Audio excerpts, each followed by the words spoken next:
Assalamualaikum warahmatullahi wabarakatuh. Kami dari kelompok 4 mata kuliah Bioteknologi Pangan akan mempresentasikan mengenai conventional food yaitu grape red wine. Next.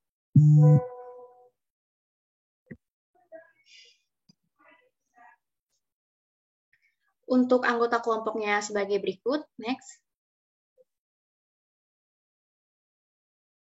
Dan untuk outline yang akan kami bahas pada presentasi kali ini yaitu mengenai sejarah, kemudian karakteristik produk yang meliputi bahan baku, mikroorganisme, proses pembuatan, dan juga kualitas produk akhir.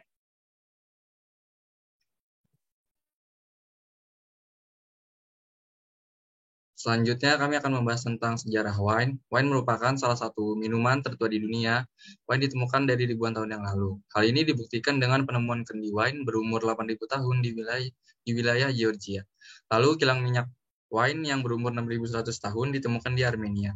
Sejauh ini, Cina menemukan tebikar anggur yang berumur 9.000 tahun, yang mana merupakan minuman anggur tertua. Jika ditarik mundur sejarahnya, wine telah muncul di daerah Mesopotamia sejak 6.000 sebelum Masehi. Wine diproduksi secara tidak sengaja. Pada mulanya, terdapat sekumpulan wanita di Mesopotamia yang memetik buah anggur dan dikumpulkan dalam sebuah tong besar. Alhasil, buah anggur yang berada di paling bawah tergencet, kemudian pecah dan tercampur dengan ragi alami yang terdapat di bagian kulit luar buah anggur. Wine pun tercipta. Persebarannya di Eropa terjadi pada tahun 4.500 sebelum Masehi, tepatnya pada wilayah Balkan atau sekarang menjadi Eropa bagian tenggara, dan dinikmati oleh bangsa Yunani dan Romawi. Persebaran wine mulai menyentuh seluruh belahan dunia karena kepopulerannya setelah tersebar di Eropa. Jenis buah anggur yang sebagian besar digunakan untuk pembuatan wine adalah jenis Vitis vinifera. Jenis ini tersebar di daerah Mediterania sampai ke wilayah Inggris, Jerman, Cekoslowakia, dan Hungaria. Vitis vinifera dibawa oleh bangsa Eropa ke daerah lain seperti ke Afrika Selatan, Australia, dan beberapa negara lain dengan tujuan perdagangan dan pengenalan budaya. Next.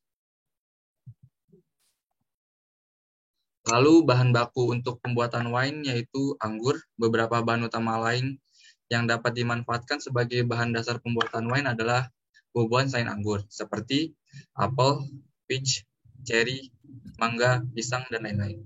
Umbi-umbian, ketela rambat, dan madu. Next. Baik, selanjutnya kita akan membahas tentang mikroorganisme. Saccharomyces cerevisiae merupakan mikroorganisme yang umum, yang merupakan kamir dari genus Saccharomyces. Yang lainnya juga dapat digunakan dalam fermentasi wine, yang pastinya adalah alcoholic fermentation, seperti Saccharomyces bayanus, Saccharomyces capensis, dan Saccharomyces fermentati. Selain itu juga dilanjutkan alcoholic fermentation tadi dengan malolactic fermentation melalui bakteri asam laktat atau BALT. Saccharomyces cerevisiae ini merupakan kamir yang digunakan untuk fermentasi alkohol, di mana akan mengubah glukosa menjadi alkohol atau etanol dan CO2. Lalu Saccharomyces sendiri ini digunakan pada fermentasi alkohol pada pembuatan wine karena memiliki ketahanan terhadap konsentrasi etanol yang lebih tinggi dibanding mikroba lainnya.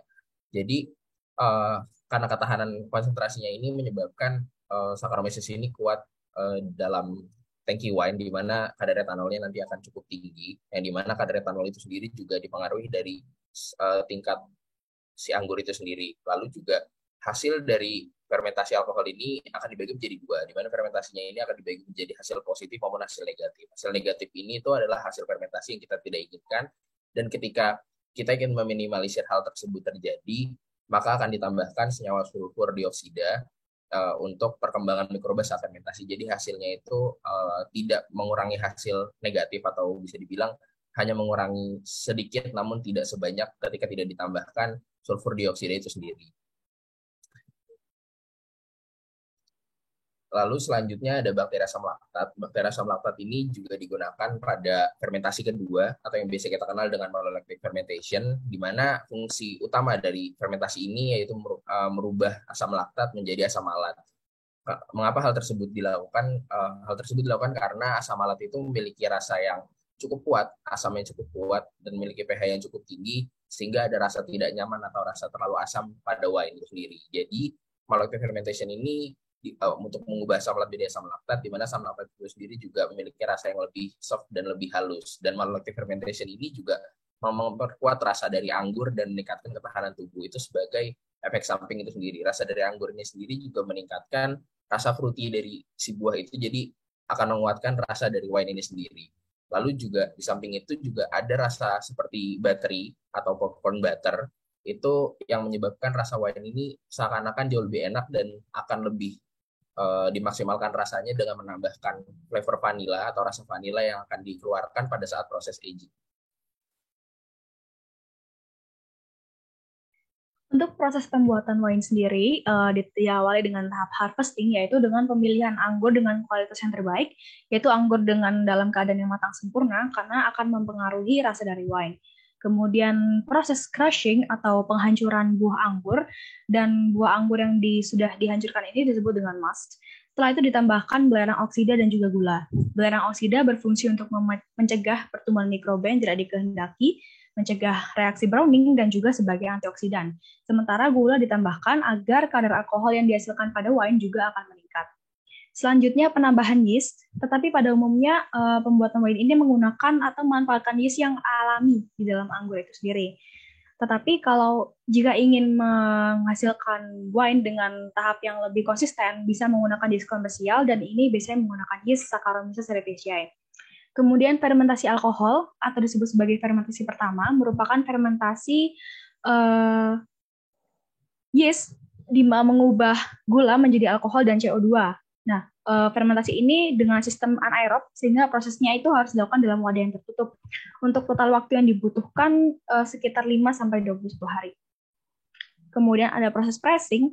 Di sini tujuannya adalah untuk memanfaatkan anggur yang sekiranya masih ada di dalam dasar wadah, bisa dipress, ditekan untuk bisa mengeluarkan cairan yang masih tersisa.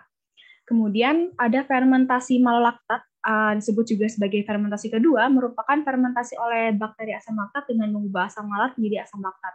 Fungsinya adalah untuk untuk menurunkan tingkat keasaman dan peningkatan pH pada wine. Selain itu juga proses fermentasi ini bisa meningkatkan aroma fruity pada wine. Lalu ada proses aging atau pematangan di dalam tong penyimpanan seperti tong kayu, beton, kaca, dan sebagainya. Tetapi sejauh ini wadah yang paling berpengaruh terhadap rasa wine adalah tong kayu, di mana kayu oak sebagai bahan dasar dari tong ini dapat memberikan aroma vanila pada wine. Lalu proses klarifikasi merupakan penambahan agen klarifikasi seperti putih telur atau kasein yang berfungsi untuk menghilangkan protein yang tersuspensi di dalam wine. Nah, anggur yang sudah diklarifikasi ini akan difiltrasi untuk meminimalkan kemungkinan pembusukan bakteri. Selanjutnya terakhir adalah proses bottling atau pengemasan untuk dikomersialkan.